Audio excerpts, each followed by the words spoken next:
Mengawali informasi kita yang pertama, pemirsa, kebakaran hutan dan lahan kembali terjadi di Ogan Ilir, tepatnya di Desa Parti, Kecamatan Indralaya Utara. Api melahap lahan seluas sekitar 2 hektar yang terdiri dari semak belukar dan lahan gambut.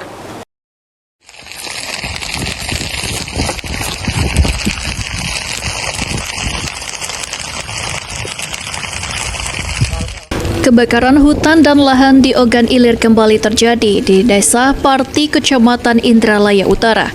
Petugas gabungan Polres Ogan Ilir bersama BPBD berhasil memadamkan lahan seluas 2 hektar dengan vegetasi, semak belukar, dan lahan gambut.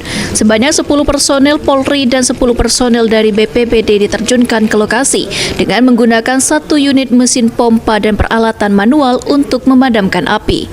Polisi berharap peran serta masyarakat dalam mencegah terjadinya karhutla dengan tidak membuka lahan.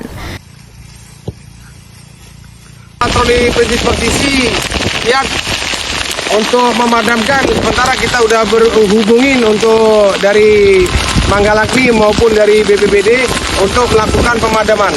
Jadi kami Ahmad Romawi, PAL TV.